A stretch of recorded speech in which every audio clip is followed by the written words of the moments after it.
한 주간의 NHL 리뷰.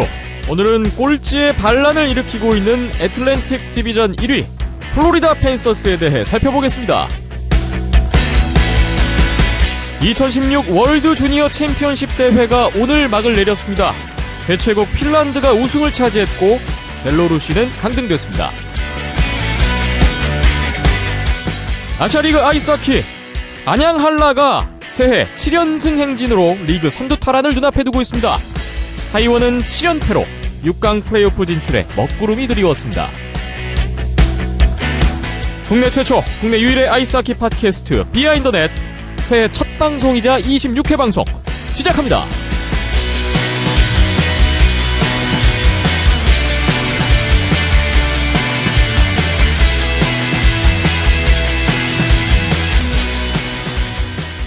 비하인더넷 26회 문을 열었습니다.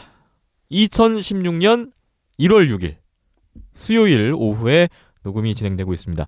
저는 김태범이고요. 오늘도 역시 박힘찬 PD, 이연섭 기자와 함께하겠습니다. 안녕하세요. 안녕하세요. 안녕하세요. 새해 복 많이 받으십시오. 새해 복 많이 받으십시오. 네. 새해 복 많이 받으세요. 듣고 계신 청취자 여러분도 새해 복 많이 받으시길 바랍니다. 새해 좋은 계획이 좀 있으신가요? 이래야죠. 뭘 계획이라고 있겠습니까? 맨날 대답은 이거예요. 네. 뭐 열심히 바쁘다, 일한다. 네. 이연섭 기자님은 특별한 계획이 있으신가 궁금합니다. 뭐 그냥 하던 일 열심히 해야죠. 네. 똑같은 답변입니다. 두 분 참 재미는 없어요. 네. 아무튼 2016년 저희도 새로운 마음가짐으로 비하인더넷 또 열심히 한번 뛰어볼 것을 다짐하면서 오늘 26회 방송 출발해 보겠습니다. 먼저 NHL 한 주간을 돌아보는데요. 오늘 다룰 팀은 바로 플로리다 팬서스입니다. 참 이 팀이 이렇게 잘 나갈 줄은 생각지도 못했던 것 같은데 오늘도 상위권에 올라있더만요. 오늘 버팔로를 이기면서 10연승. 야구의 힘. 야구가 또 오늘도 골을 넣었더라고요. 네. 예. 올 시즌에 9연승한 팀들은 있었지만 10연승한 팀은 플로리다가 처음이더라고요. 이게 어떻게 된 일인지 좀 오늘 다뤄볼까 합니다. 캐나다 밴쿠버 현지에 있는 손상호 기자 연결해서 함께 이야기 나눠보겠습니다. 손상호 기자님 안녕하세요. 네, 안녕하세요. 네, 기자님도 새해 복 많이 받으십시오. 예, 새해 복 많이 받으십시오. 네, 여기 계신 두 분은 별로 재미가 없는 것 같은데 기자님은 네, 캐나다에서 새해 좋은 계획이 있으세요? 새해요. 2016년에는 더욱더 아이스하키와 좀 더 가까이 지내도록 하겠습니다. 모은 답안이군요. 깔끔하게 크게 내용은 다르지 않은데 깔끔하게 정리가 되네요. 네. 네. 좋습니다. 네. 자, 오늘 플로리다 팬서스를 좀 살펴볼까 하는데 사실 플로리다 팬서스를 저희가 이번 회에 다루기로 정하면서 걱정이 좀 있었습니다. 네, 그 플로리다가 사실 그 NHL에서 가장 인기가 없는 팀이어가지고 네. 비하인더넷 방송 내용에 플로리다 팬서스가 오늘 주인공이다라는 이야기를 들으면은 좀 안 듣지 않을까봐 좀 걱정이 좀 되긴 했었습니다. 그래서 아이스하키가 그렇게 인기가 높지 않다 보니까 듣는 분도 그렇게 많지 않은 게 사실인데 거기에다가 더 인기가 없는 플로리다를 다룬다는 점. 예. 하지만 오늘 저희가 플로리다를 안 다룰 수밖에 없는 게 정말 성적이 어마어마하기 때문에 필연적으로 저희가 선택을 했고요. 오늘 얘기를 나눠보겠습니다. 가장 인기가 없다고 말씀을 하셨는데 도대체 어느 정도 인기가 없길래 그런 얘기가 나오는 건가요? 그러니까 저조차도 NHL을 이제 한 15년 정도 봤나 그런데 생각을 해보니까 플로리다 팬서스 경기는 제가 단 한 경기라도 그 60분을 통째로 본 적이 있나 좀 생각이 들 정도로 플로리다 경기를 정말 안 봤던 것 같아요. 관심 밖의 팀이었네요.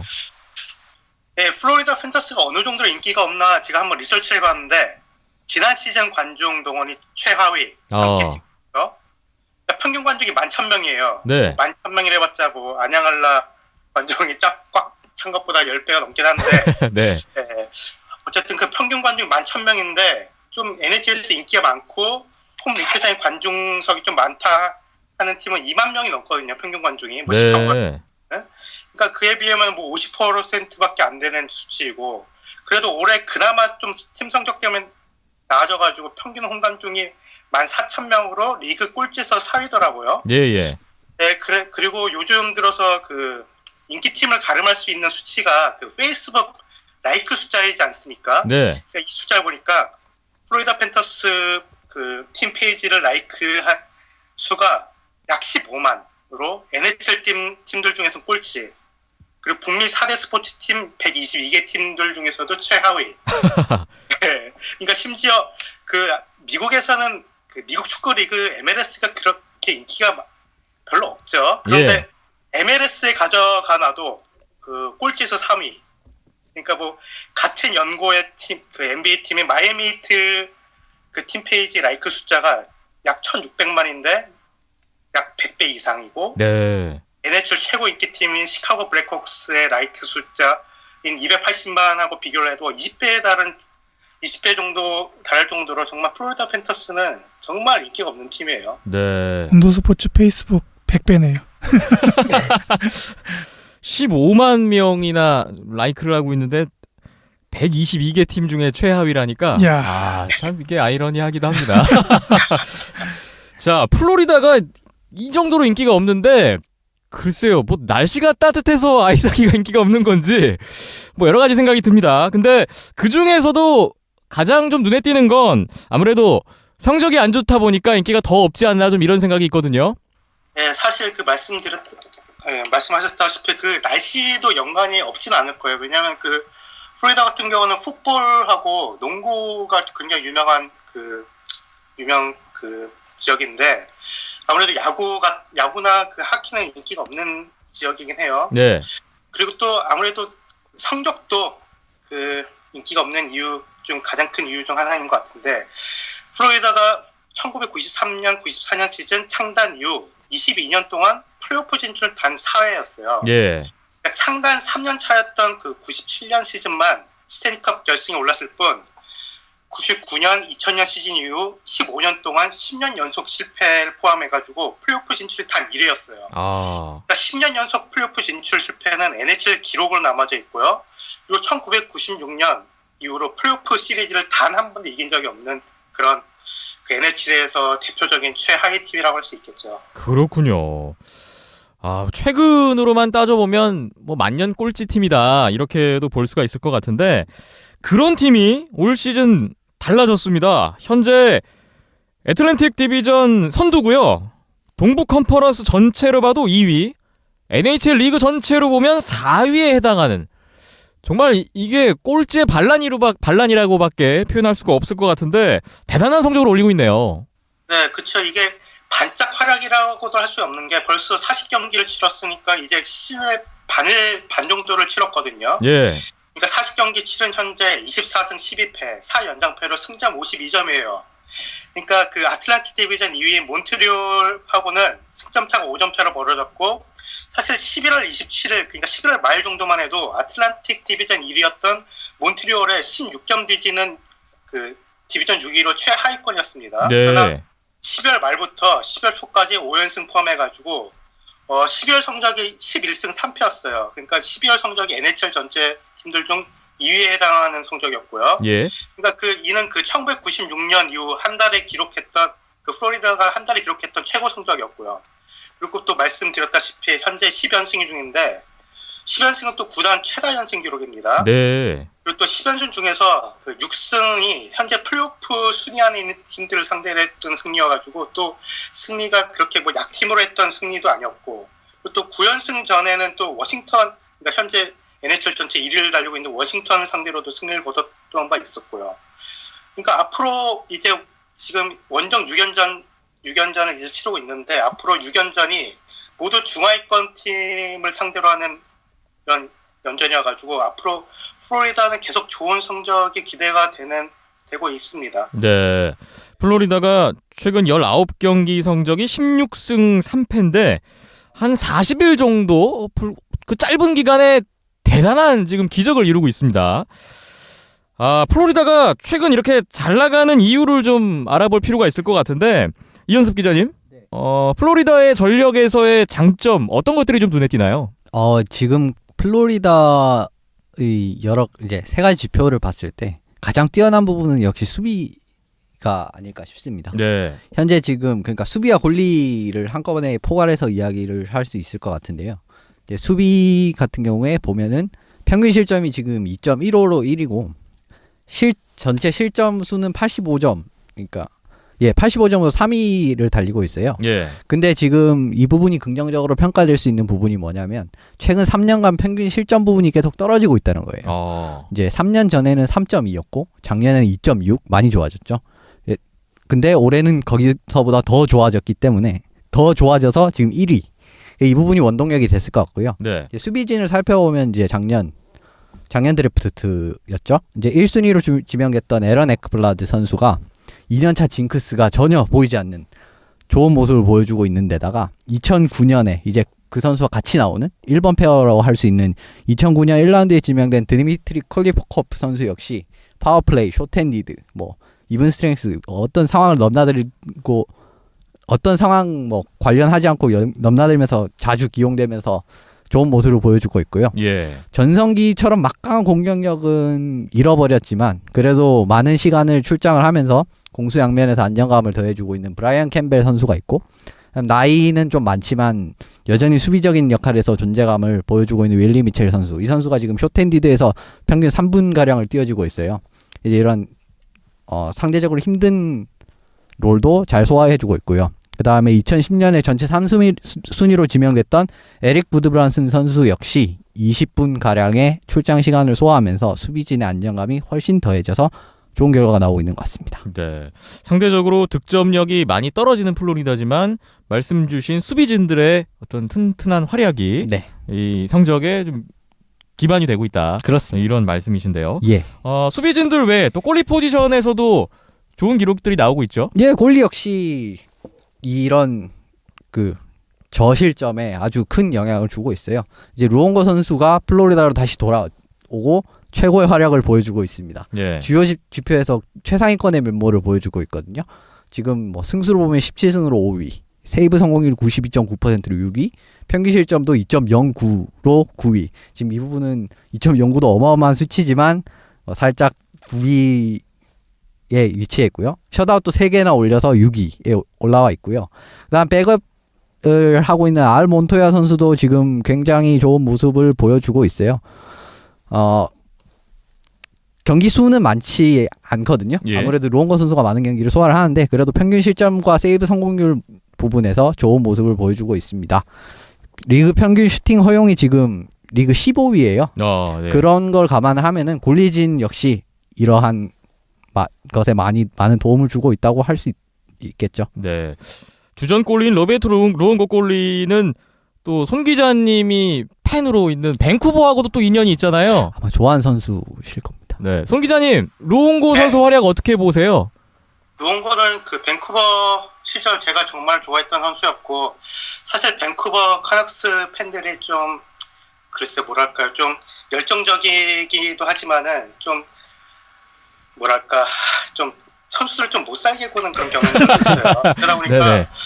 정말 고생 많이 했어요. 루옹고 골리가 정말 잘하다가도 정말 한두 경기 무진하면은 이걸 그렇게 먹고 그러다가 이제 그 플로리다처럼 좀 이제 그 팬들에게도 좀 그렇게 좀 비난을 할 그런 팬들도 많이 없고 좀 약간 편안할 거예요. 루옹고 입장에서도. 예.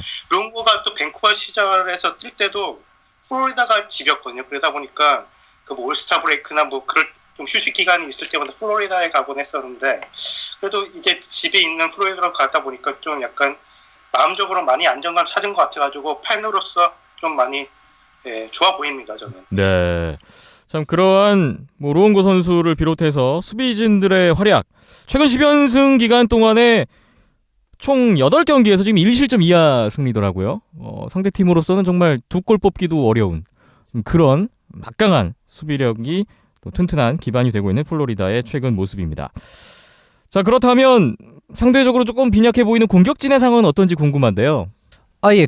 공격진이 이제 보시면 막 엄청 뛰어난 이제 매번 이 부분은 말씀드린 것 같아요. 뭐 타일러 세긴, 뭐 패트릭 케인, 뭐 이렇게 막 화력이 엄청난 그러니까 매 경기에 한 포인트 이상을 기록해줄 만한 안정적으로 기록해줄 만한 이런 선수는 플로리다에 없어요. 근데 네. 하지만 플로리다는 올해 공격력의 깊이가 굉장히 좋아졌습니다. 이제 1, 2라인이 화력이 굉장히 비슷해요. 이제 지금 보시면 나이에 나이를 잊은 활약을 보여주고 있는 야로미르 야그르 씨는 지금 또 오늘도 한 골을 기록하면서 예 포인트가 지금 29포인트죠. 팀 내 야구 1위네요. 출연하네요. 예, 네. 팀 내 1위. 야. 에 올라가 있고 그 다음에 2013년 드래프트 2순위로 지명됐던 알렉산더 바르코프 선수도 지금 상위권. 그 다음에 조너선 후버두 선수도 2011년 3순위였거든요. 예. 이렇게 드래프트 상위권에서 뽑은 공격수들이 야그르 선수와 1라인에서 좋은 모습을 보여주고 있어요. 그리고 조금 더 나가 보시면 이제 탑 6라고 할 수 있는 6명이 포함된 7명의 선수가 20포인트 이상 기록을 했습니다. 네. 이 정도로 이제 굉장히 균등한 공격을 가지고 있어요. 그러니까 1, 2라인의 공격은 거의 똑같은 거죠. 이제 거기다가 지금 닉 뷰스테드 선수까지 지난 경기에서 복귀를 했거든요. 네. 예, 이 부분도 더 지금 깊이를 두껍게 해줄 전망이고요. 그다음에 지금 부상으로 인해서 로스터에 잠깐 빠져 있는데 데이비드 볼란드 선수가 있어요. 이 선수가 예전에 시카고에서 활약할 때 굉장히 수비형 센터로 엄청나게 좋은 모습을 보여줬던 선수거든요. 예. 이 선수까지 4라인 센터로 복귀를 하게 된다면 3, 4라인 선수까지 완벽하게 조화가 잘 이루어져서 적지 않은 힘이 될 것 같습니다. 아직도 뭔가 희망적인 요소들이 또 보이는 공격진의 상황이네요. 네. 자, 오늘까지 10연승을 달리고 있는 플로리다에 대해서 이야기를 나누고 있는데요. 잠시 쉬었다가 이어가 보겠습니다.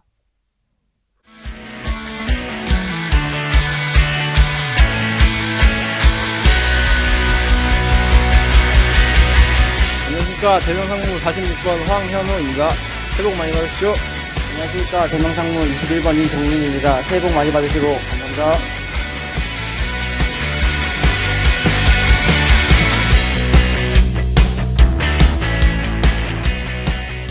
꼴찌의 반란 플로리다에 대해서 살펴보고 있습니다. 앞서 강력한 수비진 그리고 그를 뒷받침하고 있는 공격진에 대한 전력을 좀 살펴봤고요. 자, 그렇다면 이 외에도 좀 팀 내부적으로 봤을 때 또 상승세의 요인은 어디에서 좀 찾을 수 있을지 또 다른 이유들이 궁금해지는데 손 기자님 어떤 것들이 좀 있을까요?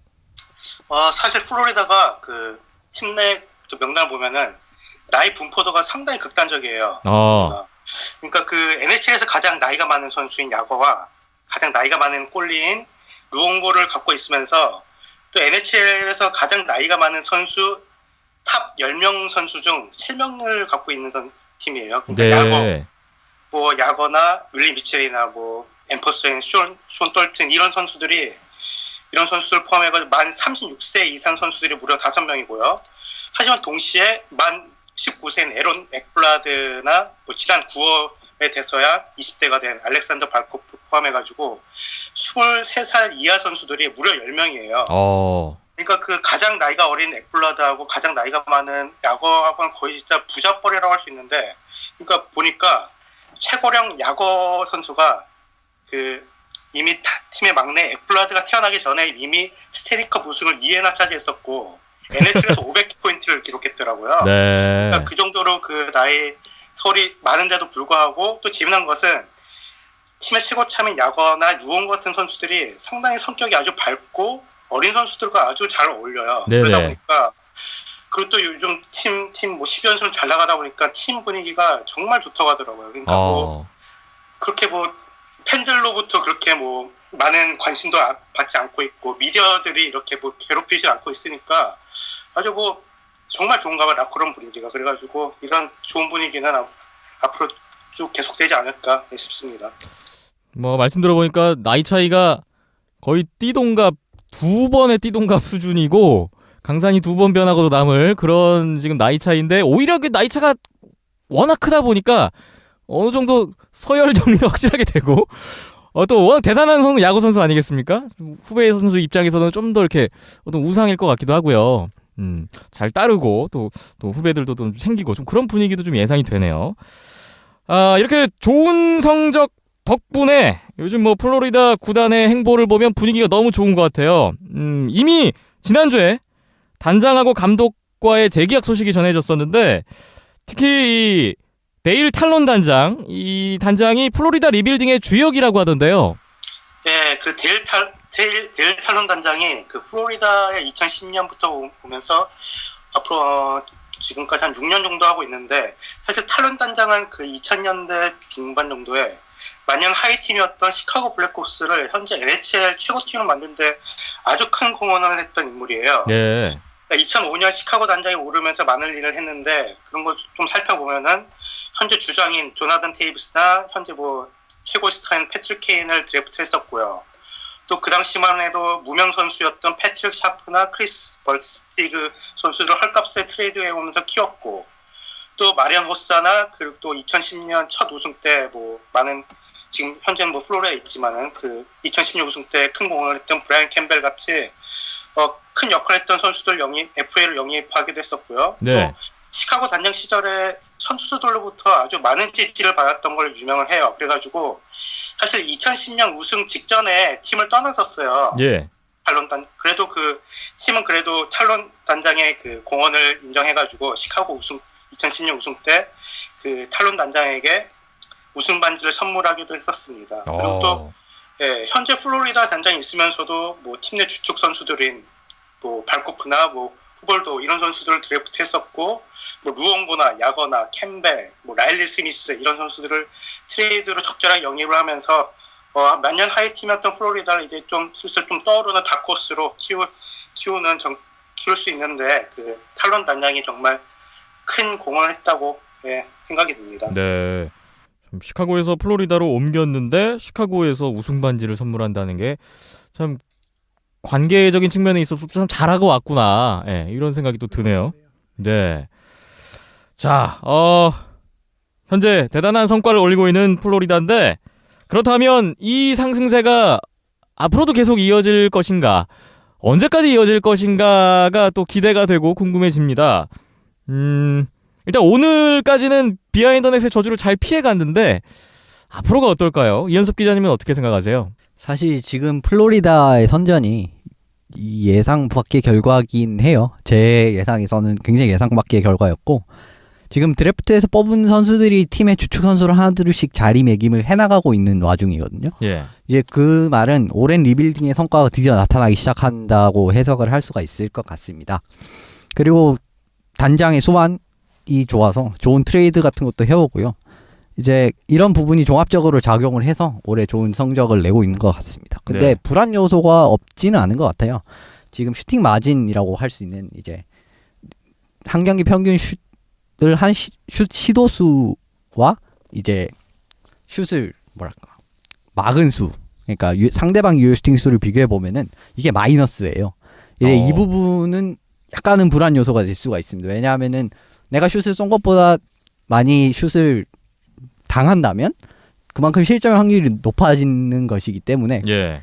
그 부분에서 약간은 지금까지는 수비진과 골리가 굉장히 잘해주고 있지만 그 부분에서 약간은 불안 요소가 하나가 있고요. 그리고 야그르 같은 선수들이 좀 나이가 많은 선수들이 많잖아요. 이 부분 또 언제나 부상의 위험성이 있다는 거거든요.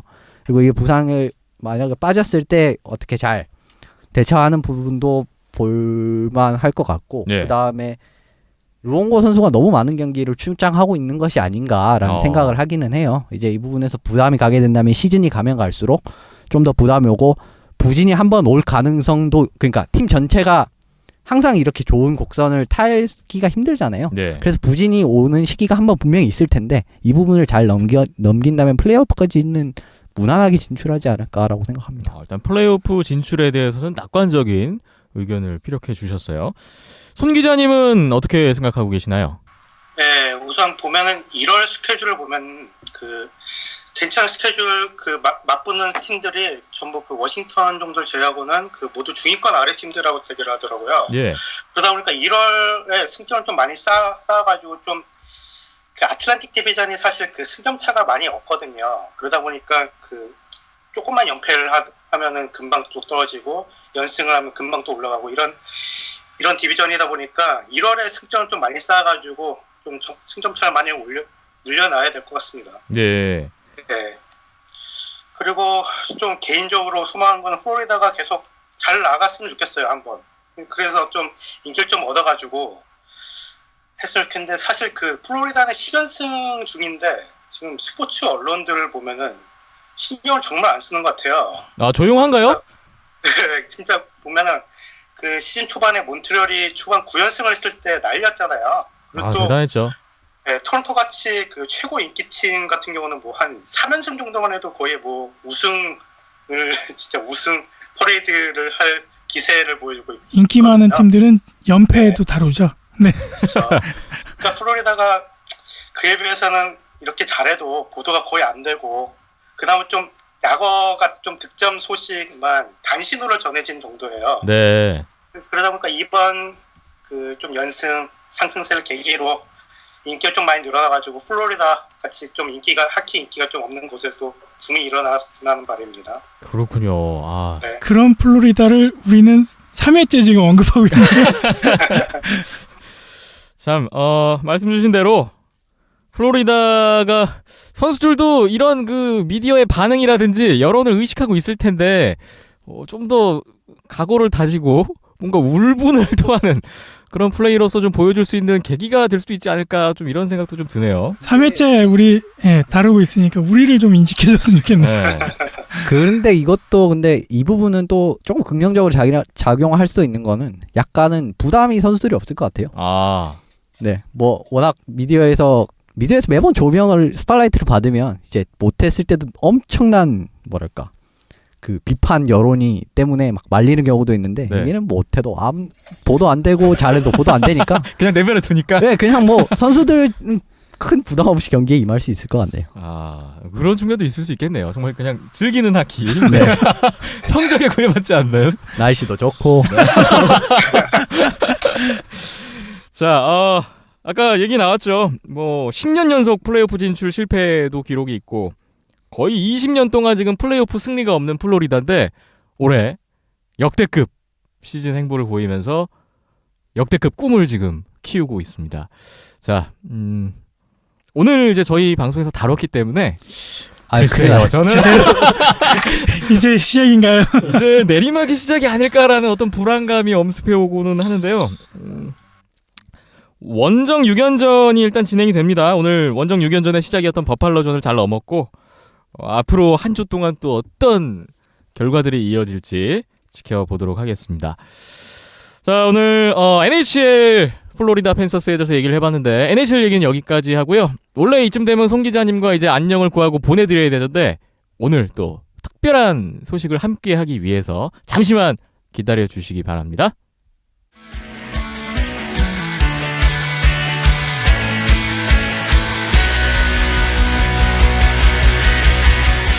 안녕하십니까. 대명성모 신영민입니다. 새해 복 많이 받으십시오. 감사합니다.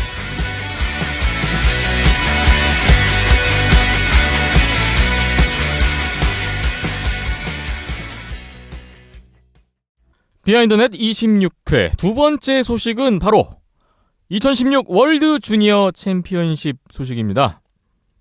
저희가 지난회였나요?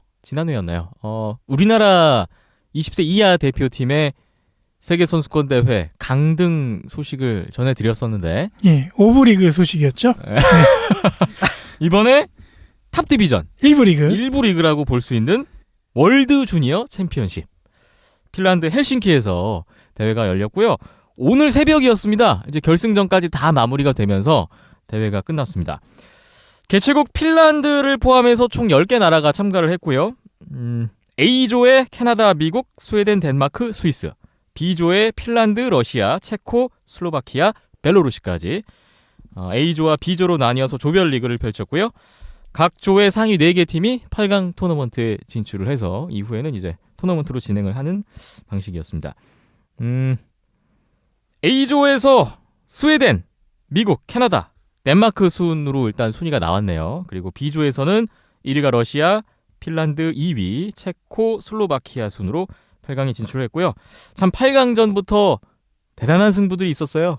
예, 그렇죠. 이제 8강부터는 단판 승부기도 했고 뭐 대진 자체도 괜찮은 대진도 많았던 것 같고 네. 가면 갈수록 더 좋은 대진이 나오긴 했지만 예, 그랬던 것 같습니다. 네, 정말 뭐 러시아와 덴마크의 8강전도 대단했고 핀란드와 지난해 챔피언이었던 캐나다의 예, 이 경기가 대결도, 아무래도 예, 최고의 8강 매치가 아니었나 대단한 싶습니다. 그 명승부들이 연이어 펼쳐지면서 세계 아이스하키 팬들을 아주 즐겁게 했던 그런 일정이었는데요. 오늘 핀란드와 러시아의 결승 매치가 몇 시간 전이었어요. 사실 새벽에 있었습니다. 이번 대회 결승전 핀란드와 러시아의 대결 역시 뭐 매년 그래 왔듯이 사실 이렇게 쭉 돌이켜보면 그 월드 주니어 챔피언십의 결승전은 매번 대단했던 것 같아요. 네, 올해 그 아까 있었던 올해 경기까지 합해가지고 지난 9년간 그 결승전을 보면은 연장까지 갔던 경기들이 무려 5경기였어요. 네. 또 오늘 경기가 5번째 경기였고, 또 한 점차 승부도 6차례였고, 그 한 경기가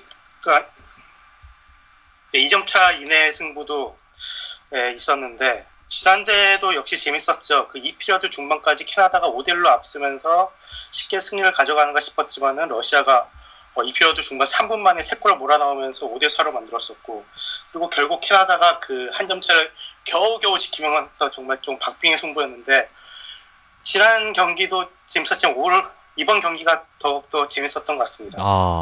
올해 결승전이 더 재밌었다. 기대가 되는데요. 핀란드와 러시아 오늘 결승전 전까지 두 팀의 행보는 좀 어땠나요?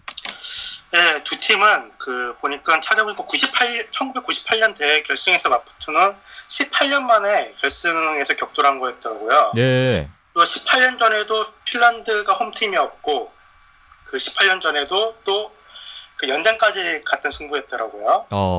네, 그래서 이번 결승전은 여러모로 창과 방패 대결로 이제 손꼽혔었어요. 네. 이번 대회 최다 득점 팀으로 경기당 평균 4점 넘게 넣고 있던 핀란드, 그리고 러시아의 공격진은 그렇게 나쁘진 않지만 그렇다고 뭐 이렇다 할 눈에 띄는 선수가 없었던 러시아. 또 러시아는 그 반면에 경기당 평균 실점이 2점에 달 정도로 좀 적었지만은 그에 비해서 핀란드는 공격진이 좋은 반면에 수비진은 5점 이상 내준 경기도 2번 있을 정도로 다소 불안했던 팀이었거든요. 그러다 보니까 여러모로 창의 핀란드와 방패 러시아의 대결로 이렇게 좀 주목이 되었습니다. 네, 창과 방패 대결이면서 또 18년 만에 리턴 매치, 정말 기대를 모았던 경기였습니다. 오늘 경기도 연장까지 가면서 대단한 박빙이었다고요? 예, 제 생각에는 핀란드가 좀 더 앞서지 않을까 생각했는데 경기 초반 러시아가 다소 우세했습니다. 경기 초반에 그 러시아 주장인 카메네프가 파워플레이 골로 이제 리드를 잡았고, 러시아가 좀 약간 파워 있는 하키하면서 1피리어드를 점유율을 잡으면서 우위를 보여줬었는데, 핀란드 공격은 이제 2피리어드부터 살짝 살아나기 시작했고, 3피리어드 시작과 함께 핀란드가 겨우 동점을 만듭니다. 그 주인공은 이번 대회에서 핀란드 득점의 반을 담당했던 인라인 트리오, 예시 풀류아비, 패트릭 라이네이, 세바스찬 아오 트리오였는데요. 예.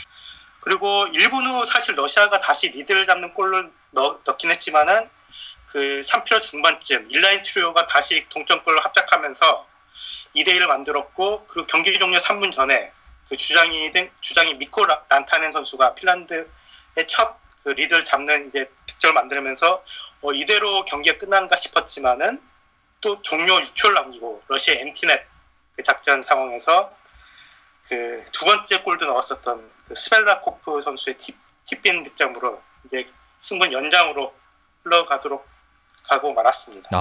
참 그렇게 해서 연장으로 진행됐던 경기 결과는 어떻게 됐나요?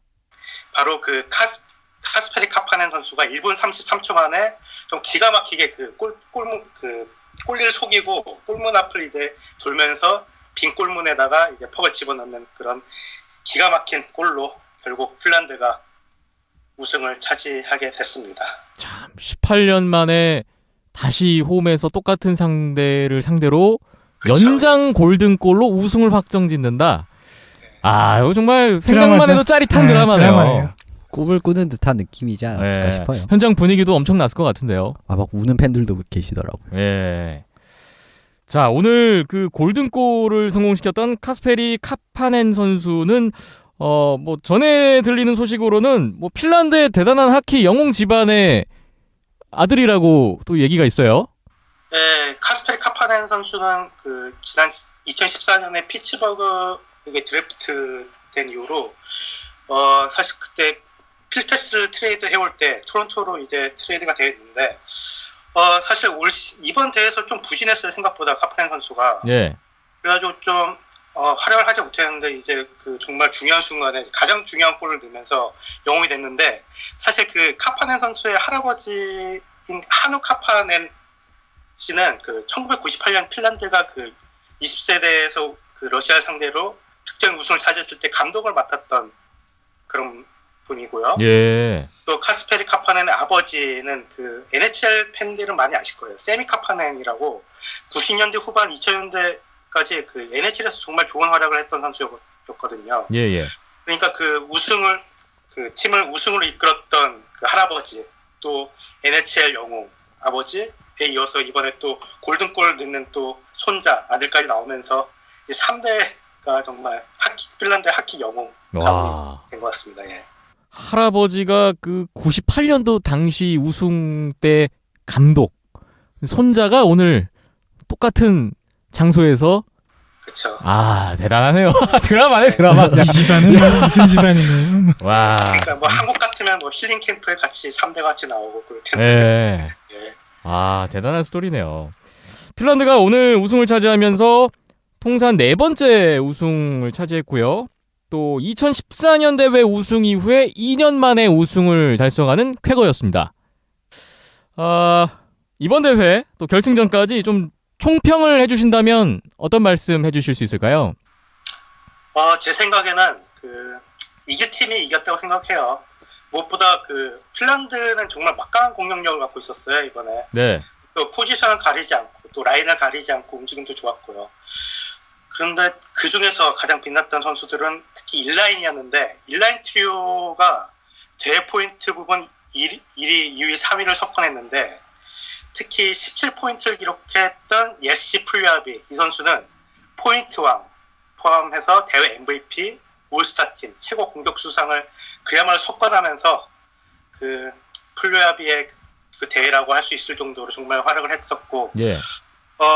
또 주장이자 또 지난 드래프트에서 전체 10픽으로 콜로라도의 지명을 받았었던 유망주 미코 란타넨도 사실 이번 대회 기대보단 좀 부진했지만은 4강전 2어시스트로 살아났고 또 결승전에서도 정말 괜찮은 모습을 보여줬고 역전골 또 넣으면서 좋은 모습을 보여줬던 것 같습니다. 네. 네. 그리고 반면 러시아 전력은 최상은 아니었어요. 제가 볼 때는. 네. 그럼에도 불구하고 어떻게든 준우승까지 이끌었던 게 그게 바로 러시아 전력이 아닌가 싶고요. 여느 때와는 좀 다르게 사실 러시아 하키 하면은 스키라고 스피드에 의존하는 하키가 아니겠습니까? 네. 하지만은 이번 대회를 보면은 정말 체격이 좀 좋은 선수를 위주로 해가지고 파워 넘친 하키. 그러니까 러시아 하키 같지가 않았어요, 사실. 점점 북미 스타일을 좀 가까워지는 하키를 했던 것 같은데 사실 러시아 같은 경우는 어린 선수들이 주로 러시아에서 활약을 하는 경우가 많고 NHL 데뷔 전까지는 북미로 오는 경우가 좀 적었어요. 네. 하지만 좀 트렌드가 좀 바뀌고 있는 것 같은데 이번 러시아 멤버들 준우승 멤버만 봐도 무려 9명이 현재 북미 주니어 리그나 AHL에서 뛰고 있는 선수들이기 때문에 좀 북미 하키랑 좀 친한 선수들이 많은 것 같더라고요. 그러다 보니까 좀 팀의 색깔도 좀 바뀌는 것 같아가지고 여러모로 이제 러시아 하키도 이제 자기네들 러시아 하키만 고집하는 것이 아니라 좀 북미 하키도 좀 접목시키면서 더욱더 성장하는 단계가 아닌가 그런 것 같습니다. 그렇군요. 자, 이번 대회 주인공은 결국 홈팀 핀란드가 되는 결과가 됐습니다. 그림은 훨씬 좋죠. 네. 자, 잠시 쉬었다가 이번 대회 또 다른 얘기거리들은 어떤 게 있는지 살펴보도록 하죠.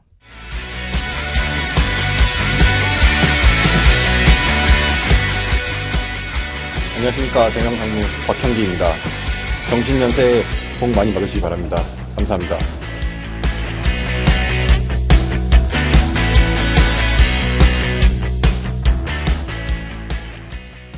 (2016) 월드 주니어 챔피언십 대회 얘기 나누고 있는데요. 이번 대회를 통해서 또 많은 선수들이 인상적인 플레이를 보여줬고 또 그에 따른 많은 또 얘기거리들을 나왔다고 들었습니다. 어떤 이슈들은 또 어떤 것들이 있는지 궁금해지는데 글쎄요. 뭐 핀란드 쪽에서 아무래도 이슈가 좀 있을 것 같지 않나 생각이 들거든요. 어떻습니까? 네, 그렇습니다. 우선 이번 대회는 2016년 NHL 드래프트에서 지명될 선수들이 대거 이제 통출동하면서 좀 기를 많이 모았는데 그중 단연 그 1순위였던 선수는 아까도 말씀드렸던 대회 MVP였던 예시 풀리아비 선수예요. 예. 이 선수가 한국 나이로 올해 고3 올라가는 선수인데 벌써부터 성인 리그 2년 차이거든요. 핀란드 1부 리그.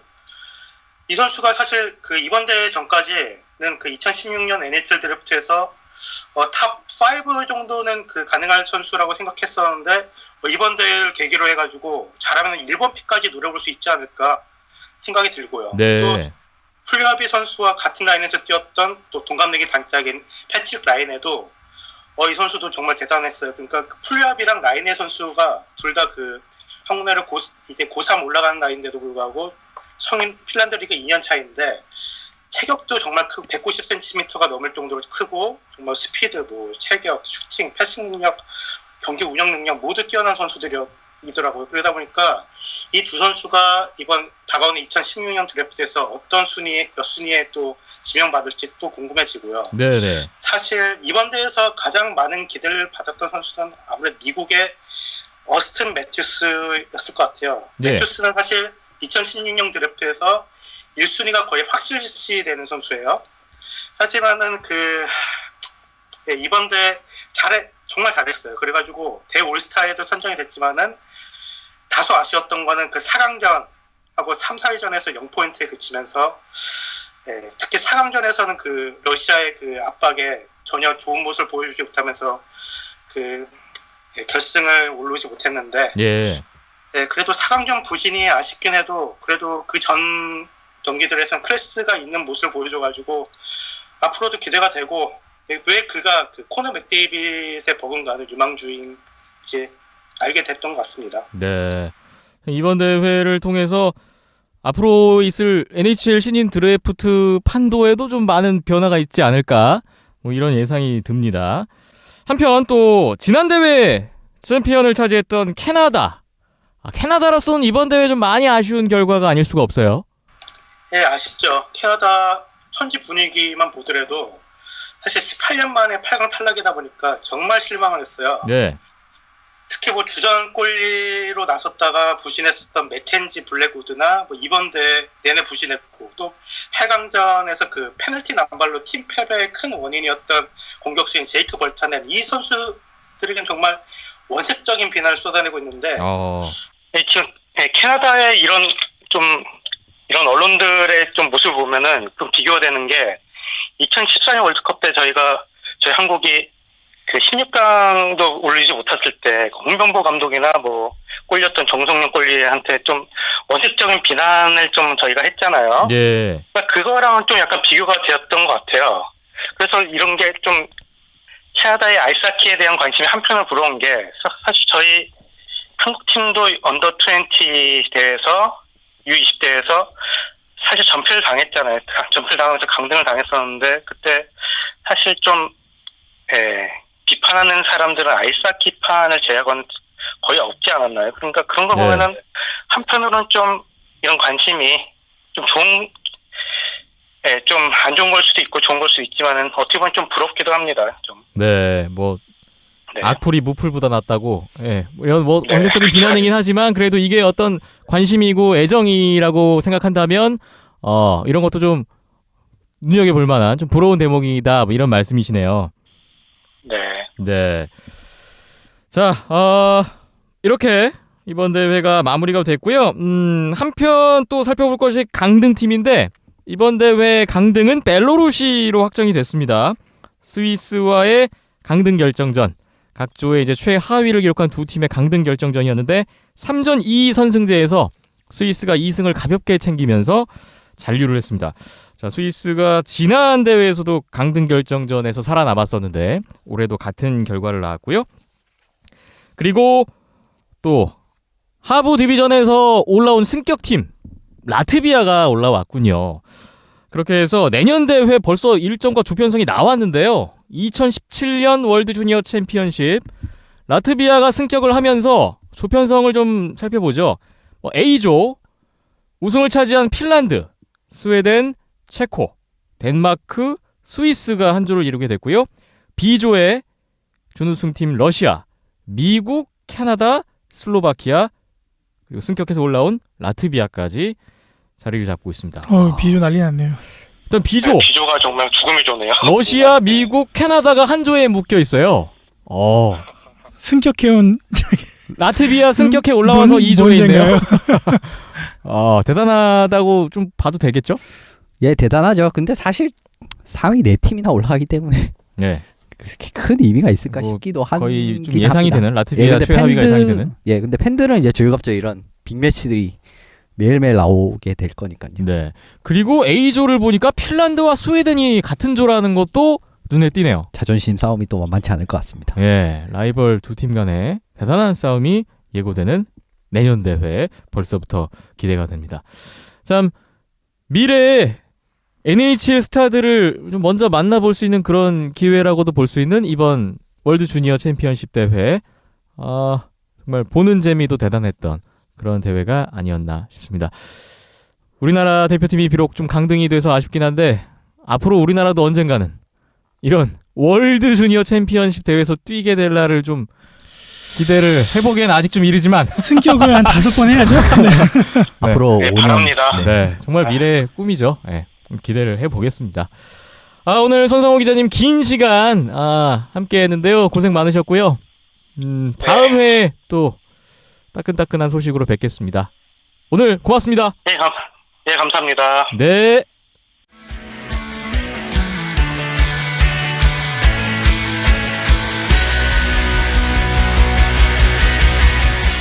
안녕하세요. 안녕할라 조민호입니다. 여러분은 지금 아이스하키 팟캐스트 비하인드넷을 듣고 계십니다. 앞으로 한국 아이스하키를 좀 많이 사랑해주세요. 감사합니다.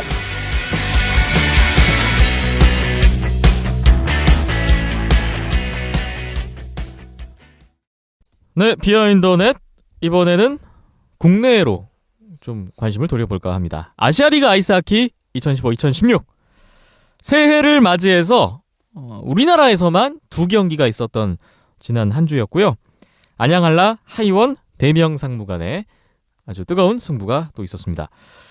먼저 1월 2일 토요일 안양 실내 빙상장에서 안양한라와 하이원의 시즌 4차전 대결이 있었는데요. 이 경기는 아시아리그로서는 2016년의 첫 경기였습니다. 그 첫 경기가 우리나라에서 열렸다는 점이 있었고요. 양팀 5대1로 안양한라가 비교적 쉽게 승리를 거두면서 6연승을 이어갔던 경기였습니다. 신상훈 또 브락 라던스키 선수가 연속골을 터뜨리면서 초반부터 앞서 나갔던 안양한라였고요. 3피리어드에서만 3골을 또 몰아쳤어요. 하이원은 스위프트 선수가 한 골 만회하면서 포인트 랭킹 선두 자리만 지켰던 그런 결과였습니다. 이 경기를 또 이현숙 기자님도 직접 보셨는데 네. 거의 뭐 안양한라 일방적인 경기였다고요? 예, 사실상 일방적인 경기가였습니다. 근데 이 부분은 어쩔 수가 없는 게 지금 하이원 선수가 수비진에서 부상이 굉장히 많기 때문에 이 부분을 하이원은 전혀 극복을 하지 못하는 모습이었고요. 네. 하지만 하이원도 파워플레이 찬스는 꽤 많았거든요. 근데 이 부분에서 제대로 성공을 시키지 못했던 부분이 패인이었던 것 같고, 그리고 마이크 스위프트 선수가 평균 한 15개 정도는 페이스오프를 이겨줘요. 물론 이 부분도 이제 그가 많이 출장을 하기 때문이기도 한데, 그래도 이 부분, 근데 오늘 경기 그 경기에선 10번 이겼고 11번 졌거든요. 네. 평소보다 약간은 부진한 모습을 보이긴 했어요. 그리고 하이원 선수들이 지난 크리스마스 이후로부터는 그렇게 전체적으로 좋은 모습이 나오지 않고 있는 것 같거든요. 네네. 이제 이 부분도 차이를 많이 갈랐던 것 같고요. 안양한라의 경우에는 아주 깊이 있는 팀이잖아요. 이제 1라인에서 4라인까지 아주 깊이가 있는 팀이고, 이 부분에서 완전히 압도적으로 밀리면서 하이원이 지게 된 것 같습니다. 네. 슈팅수 51대 15. 안양한라의 일방적인 흐름이었고요. 안양한라의 총 5명의 선수가 2포인트 이상씩을 올리는 경기였습니다. 박김철 PD는 안양한라와 하이원의 경기 어떻게 보셨어요? 하이원이 이제 득보다 실이 많았던 경기인데, 이제 선수 인적 자원에서도 더 실이 많았었죠. 뭐 김철주 선수가 이제 손목 골절 부상을 입어서 또 부상자 명단에 올랐고, 수비수가 더욱 더 없는 상황에서 3피리어드 때 와르르 무너지기 시작을 했고, 예. 이 얘기는 이제 한창 대명상무 때 얘기했던 내용들인데 부상자 속출. 그렇죠. 이게 이제 하이원에도 적용이 되기 시작했던 게 가장 지난해 연말 그리고 이번 연초 하이원에게는 정말 안 좋은 악재가 계속되고 있는 것 같고요. 네. 그나마 다행인 거는 이제 다음 시리즈부터는 이제 수비수들이 조금씩 복귀를 한다라는 소식이 있어서 그나마 다행이긴 한데 글쎄요 밸런스를 되찾는 데까지 또 시간이 걸리는 걸 감안하면은 6강 플레이오프 진입이 참 이게 힘든 거구나라는 거를 또 다시금 깨달을 수 있는 시간이었던 것 같습니다. 네. 오연호 선수를 시작으로 최근에 김동완, 장준일, 김철준 주축 수비수들이 줄줄이 부상으로 지금 전력에서 이탈을 하고 있고요.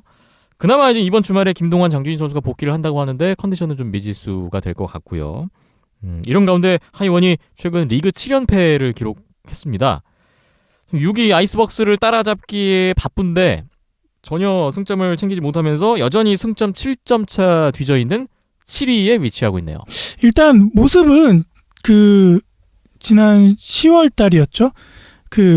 한창 하이원이 이제 홈 경기만 9연전 가까이 치르는 시리즈들이 있었는데 그때도 계속 홈에서 연패를 했었단 말이죠. 네. 그래서 7연패, 8연패를 찍었었는데 마지막 경기에서 이제 승리를 거두고 그때서부터 다시 이제 재정비가 되고 부상 선수들이 복귀를 하고 하면서 이제 나중에 안양알라까지 잡아내는 그리고 종합선수권까지 우승을 가져가는 그런 흐름으로 반전을 이끌어낼 수가 있었는데 그거를 한번 다시 곰곰이 되짚어보면서 이번 시리즈부터 다시금 부상 선수들 이제 복귀를 하니까 다시금 되짚어서 그런 흐름을 다시 만들어내야 될 것 같네요. 네. 안양한라는 하이원을 잡으면서 올 시즌 하이원과의 리그 맞대결에서 3승 1패의 우위를 점하면서 기분 좋게 새해를 출발했습니다. 연승을 이어가던 안양한라가 바로 다음 날 1월 3일 일요일에 대명상무를 홈으로 불러들여서 경기를 가졌는데요. 양팀 간의 시즌 6차전 정규리그 마지막 경기 저희가 지난 회에도 예고를 해드렸습니다만 대명상무가 배영호 감독이 개막 미디어데이 때 지난 시즌에 한 번도 못 이겼던 안양한라를 이번에는 꼭 한번 잡아보겠다. 아주 들이대보겠다. 이런 선언 이후에 이제 마지막 기회여서 더욱더 관심을 가졌던 경기였습니다. 네. 결과는 좋지 않았고요. 네.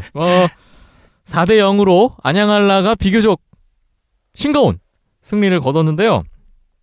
사실 1피리어드, 2피리어드까지는 사실 대등한 경기가 아니었나 싶어요. 1피리어드까지는 정말 알 수 없는 경기였고요.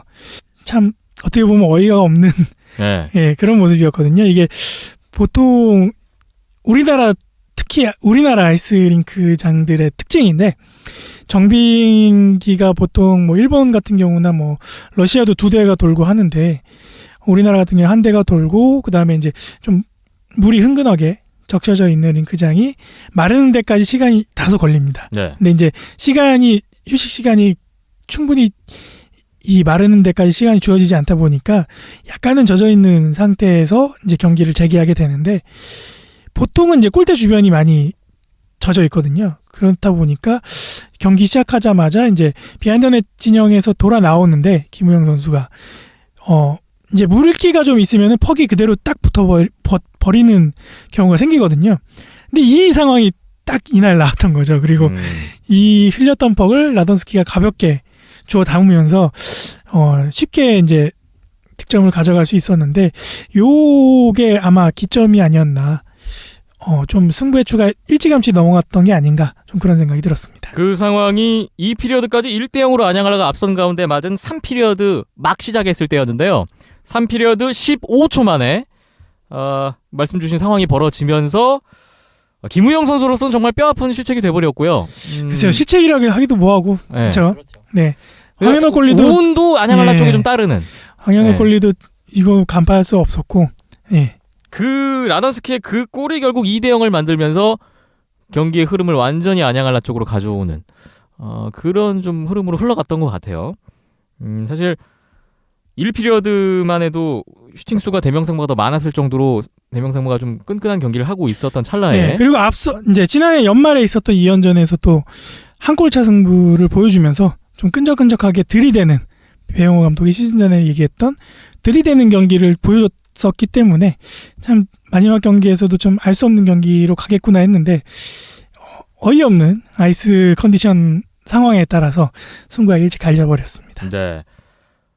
이 피리어드에 에릭 리건 선수의 그 투맨 어드밴티지 상황에서 선제골, 그리고 라던스키 말씀 주신 그런 추가골 2대 0이 된 이후에 경기의 분위기는 좀 많이 달라졌던 것 같습니다. 대명상무가 2대 0 이후에 작전 타임도 좀 불러보고 좀 흐름을 되돌려보려고 했지만 오히려 경기는 더 안양알라 쪽으로 급속히 기울었던 것 같아요. 예, 안양알라가 3피리어드에 굉장히 좋은 모습을 계속 연이어서 보여주고 있어요. 하이원전에서도 3피리어드에서 제가 집계한 슈팅 수라서 약간은 이제 리그 사이트랑 좀 다를 수 있는데 16대 3으로 압도적이었고 예. 그 다음에 이번 경기에도 11대 4로 완전히 압도적인 모습을 보였거든요. 근데 이것 자체도 슈팅만 그럼 11대 4면 그냥 뭐 11개면 그냥 한 피리어드에 11개 쏠 수 있지 이렇게 생각할 수 있는데 시도를 전반적으로 다 보면은 엄청난 차이가 있어요. 네. 이제 이 부분을 보면 하이원전에도 그게 똑같이 나오거든요. 그 부분은 이제 정확하게 집계를 하지는 않았는데 이제 여기 이 링크 이게 제가 데이터를 이게 보시면은 거의 그냥 시꺼매요. 안양할라가 슈팅을 시도한 쪽은 그만큼 훨씬 더 많이 했다는 예, 얘기예요. 네, 그러니까- 블루라인 안쪽에서 시종일관 자리를 잡아놓고 네. 거의 무작정 때려 넣는 그냥 네.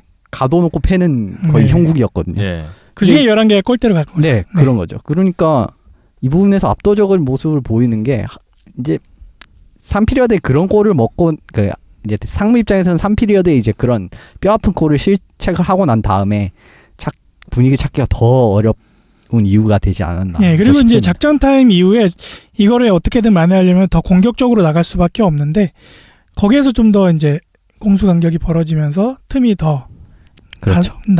노출이 됐던 게 아닌가 싶고요. 아쉬웠던 경기였고 안양알라로서는 본연의 이제 모습을 다시 되찾을 수 있는 그렇죠. 그냥 7연승으로 강팀으로. 달려가면서 예. 그러면서 이제 선두권까지 노려볼 수 있는 위치까지 올라서게 된 거죠. 네. 신상훈 선수 추가골에 라던스키 선수 쐐기골까지 라던스키 선수 2골 멀티골 활약을 하면서 안양알라가 7연승.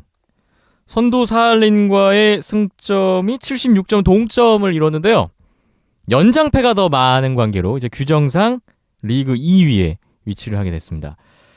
하지만 사할린보다 좀 한 경기 덜 치른 상황이라서 조금은 유리할 수 있을 것 같아요. 참 대명상무가 6번째 마지막 대결에서 대단한 각오로 좀 나왔을 것 같은데 역시 안양알라는 강하다라는 것을 재실감하는 경기가 됐습니다. 대명상무가 이번 경기에서도 패하면서 올 시즌 역시 안양알라전 6전 전패로 마무리를 했고요. 좀 과거로 거슬러 올라가 보면 2014년 1월 19일 당시 목동을 홈으로 쓰고 있을 때였는데 그때 안양알라전 승리를 거둔 이후에 아시아리그 12연패, 안양알라전 12연패가 계속됐습니다. 네, 재밌는 건 당시에 이제 대명상무의 승리를 주도했던 대다수의 선수들이 지금 다 그대로 안양알라에 있다는 거. 네, 뭐 김현수, 김원중, 김기성, 박우상, 뭐 이용준, 뭐 신상우 뭐 등등해서 이런 선수들이 다 지금 안양알라에 다 그대로 있어요. 그 그렇죠. 팀은 사실상 한국 국가대표지 않나. 네. 라는 생각을 합니다. 그렇습니다. 안양알라전 가장 최근에 대명상무가 이긴 게 2014년 2월 27일 동계체전 결승이었네요. 네. 그 이후에 지금 안양알라전에서 승리가 없는데요. 올해에도 또 아시아리그뿐만이 아니라 동계체전 결승. 예, 동계시장 하나 네. 남았네요. 네, 뭐 종합선수권 대회도 지다 보니까 지금 도합 안양알라전 최근 14연패인데 올해 동계체전에서 혹시 만날런지 좀 지켜봐야겠는데 빨리 그 대명상무로서는 안양알라전 악연을 좀 끊어야 될 것 같고요. 네, 정말 압도적인 안양알라의 모습이었습니다. 경기 후에 저희가 안양알라 선수들을 만나서 얘기를 나눠봤는데요. 먼저 안양알라의 주장 박우상 선수를 만나봤습니다. 요즘 박우상 선수가 참 안양알라에서 대단하지 않습니까? 그렇죠. 뭐 매번 말씀드리는 거지만 각 팀마다 국내 3팀 각 팀마다 120% 이상 역할을 해주는 선수들이 한 명씩 꼭 있는데 안양알라에서는 박우상 선수가 참 알게 모르게 포인트 조금씩이나마 차곡차곡 쌓으면서 중요한 역할을 더군다나 주장인데 해주고 있습니다. 네, 박우상 선수의 인터뷰 듣고 오겠습니다. 승리 소감부터 여쭤볼게요. 먼저 저희 팀이 모두 최선을 다해서 지금 선두로 올라갈 수 있어가지고 너무 기쁘고요. 이거에 만족하지 않고 선두에서 우승까지 할 수 있도록 최선을 다하겠습니다. 요즘 정말 페이스가 좋은데 특별히 어떤 부분이 좀 잘 되고 있나요? 먼저 제가 부상이 좀 많은 편인데 올해 시즌에 좀 부상이 없어가지고 게임을 계속 뛰다 보니까 게임 감각이 많이 올라온 것 같습니다. 그래가지고 많이 열심히 하고 있어서 많은 좋은 성적이 있는 것 같습니다. 특별히 대명 상무에 좀 강한 이유가 있을까요? 대명 상무 선수들이 그전에는 선수들이 많이 없었기 때문에 저희가 플레이하기가 좀 편해서 그랬지만 3연전에서는 좀 많이 힘들었거든요. 그래도 저희 옆에 있던 동료들이 많이 도와줘서 포인트를 많이 한 것 같습니다. 네. 마지막으로 팀의 주장으로서 남은 시즌 각오와 함께 안양알라 팬분들에게 새해 인사 한 말씀 부탁드리겠습니다. 네. 먼저 저희 안양알라를 많이 응원해주신 팬분들 감사드리고요.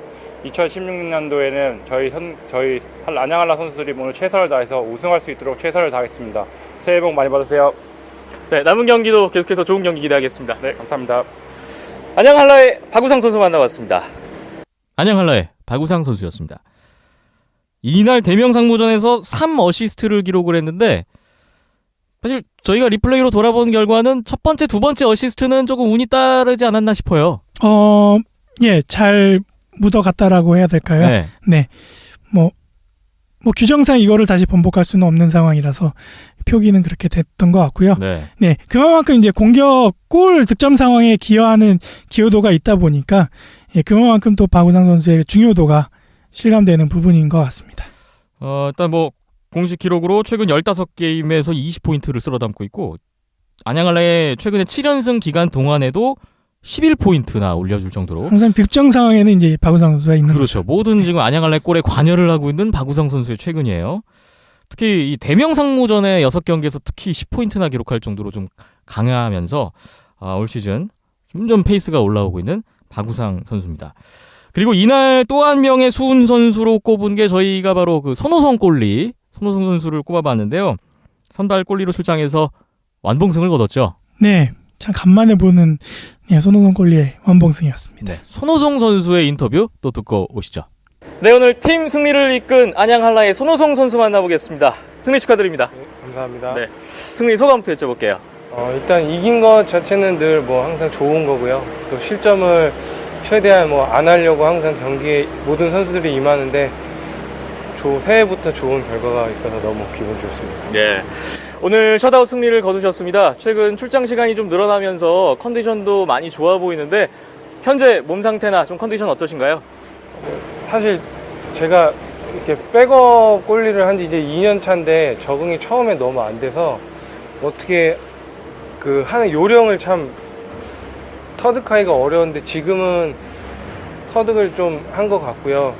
그 다음에 최근에 출장 시간이 좀 늘어나면서 경기 감각이 좀 꾸준하게 유지될 수 있었던 게 좋은 결과로 이어진 것 같습니다. 네, 2016년 연승으로 아주 기분 좋게 출발하고 있는 안양한라입니다. 남은 시즌에 대한 각오 한 말씀 부탁드리겠습니다. 네, 우선 제가 뒤를 받치는 역할이기 때문에 동료들이나 이제 메탈텐 선수 뒤를 받치는 입장이어서 늘 문제가 있을 때 최대한 보탬이 되도록 노력하겠습니다. 네. 자, 그리고 안양한라 팬분들 여러분께 새해 인사 한 말씀 해주시죠. 여러분들 새해 복 많이 받으시고요. 항상 건강하시고 늘 찾아와 주신 거 정말 감사합니다. 앞으로도 많이 찾아와 주셔서 응원 많이 부탁드리고요. 올 시즌 꼭 좋은 성적 내도록 최선을 다하도록 하겠습니다. 승리 다시 한번 축하드립니다. 네, 고맙습니다. 안양한라의 손호성 선수 만나봤습니다. 안양한라의 손호성 선수였습니다. 연륜이 묻어나는 인터뷰였습니다. 되게 여유롭게 인터뷰하는 것 같아요. 네, 나이는 그렇게 많이 제 김태우 아나운서 동갑내기지 않습니까? 네. 그 얘기 중에 그 백업 골리로서의 어떤 현재의 생각, 그렇죠. 그동안의 어떤 좀 시행착오들 이런 거를 좀 덤덤하게 풀어내는 모습이 참 인상적이었어요. 그렇죠. 아무래도 이제 매번 선발로 나서고 그다음에 주전 골리로서 활약을 하다가 그다음부터 어느 순간부터 이제 나이가 들어가고 이제 연륜이 쌓이면서 새로운 역할을 받아들임에 있어서 적응이 안 되는 거는 어느 선수나 다 마찬가지거든요. 근데도 이거를 2시즌 안에 해법을 찾아내고 스스로 이제 적응해 나가고 있는 모습이 모든 선수들의 기감이 될 수 있지 않을까 그런 생각도 들었고 저도 보면서 저도 같은 골리로서 동호회에서 골리로서 가장 존경하는 골리 중에 한 명이기 때문에 네. 예, 많이 배울 수 있었습니다. 이날 승리로 자신의 시즌 두 번째 완봉승이 기록됐고요. 특이한 거는 대명 상무전에 올 시즌 그 안양알라 6게임 중에 3경기에 나왔더라고요. 그래서 3경기 모두 나와서 3승을 챙기는 또 그런 기록이 있었고 올 시즌 8경기째 출장을 하고 있는 손우승 골리입니다.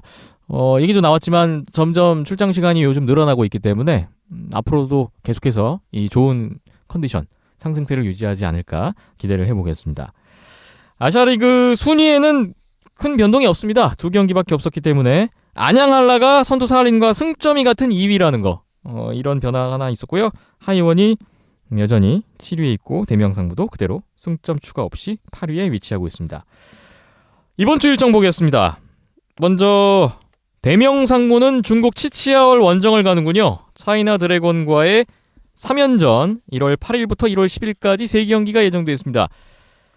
내일 박힘찬 PD가 또 출국을 하죠? 예, 같이 대명상수 선수단하고 같이 이동을 하고요.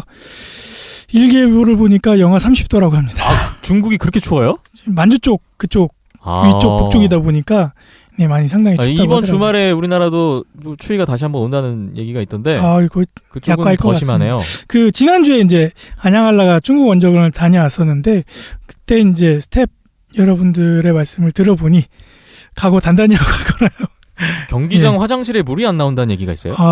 동파방지 때문에 아예 물을 안 틀어준다는 얘기도 있고요. 네, 참 여러모로 좋은 추억 많이 쌓고 올 것 같습니다. 열악하고 좀 힘든 여정이 되지 않을까. 걱정은 많이 되지만 그래도 지난 시즌 아픈 기억이 있는 대명상무이기 때문에 올 시즌 단단히 벼르고 가야 될 것 같습니다. 현재 8, 9위 간의 맞대결이고요. 승점은 12점 차.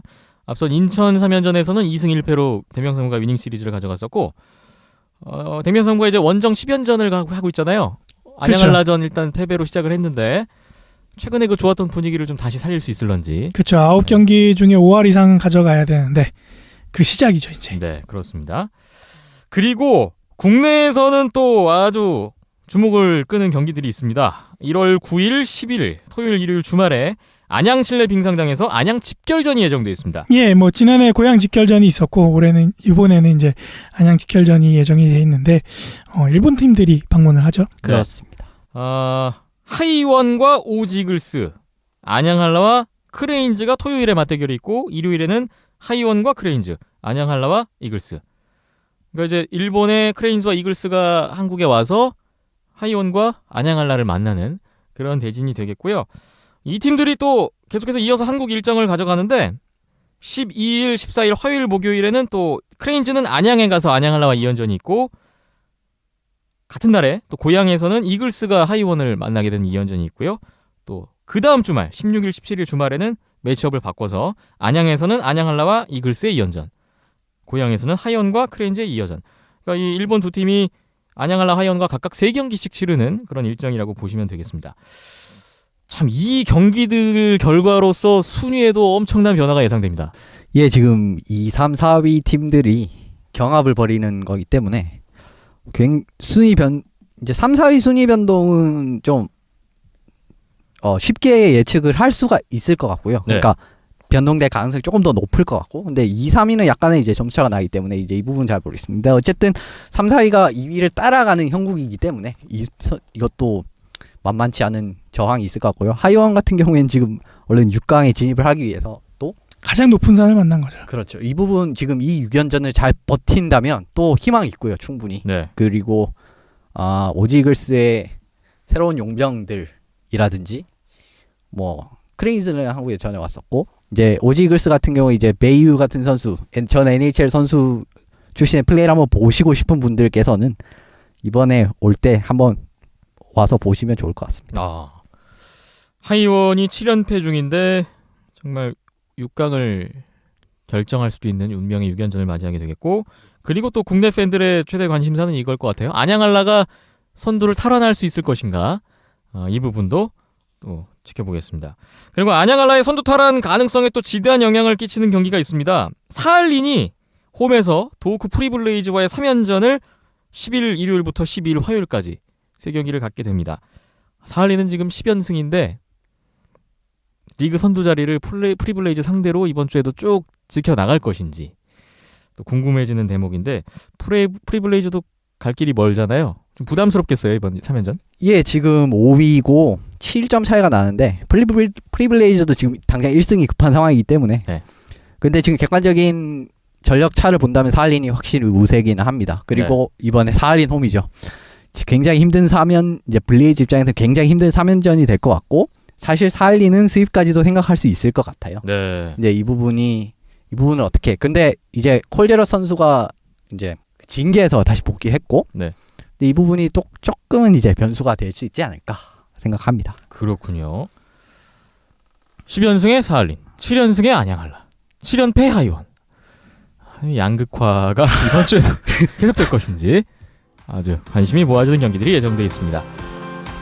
비하인더넷 26회 이제 마무리할 시간인데요. 저희 방송 듣기, 경기 영상까지 보다 자세한 정보는 온더스포츠.co.kr 온더스포츠 홈페이지, 페이스북 온더스포츠, 유튜브 온더스포츠, 팟빵, 아이튠스에서도 만나보실 수 있고요. 네이버 스포츠의 라디오와 TV 캐스트를 통해서도 확인하실 수가 있으니까 많은 관심과 성원을 부탁드리겠습니다. 새해 들어서 첫 방송이었습니다. 이제부터가 또 새로운 시작인 것 같아요. 여기 계신 두 분은 또 열심히 일만 하시겠다고 하셨기 때문에 저는 그 일의 흐름에 그냥 따라가기만 해도 굉장히 바쁘지 않을까, 이런 생각을 해보면서 한 해를 시작해 보겠습니다. 자, 끝까지 함께 해주신 여러분들 감사드리고요. 새해 복 많이 받으시고 또 올 한 해도 아이스하키 좀 더 많은 사랑을 해주셨으면 좋겠고 관심을 부탁드리면서 마무리하겠습니다. 새해 복 많이 받으세요.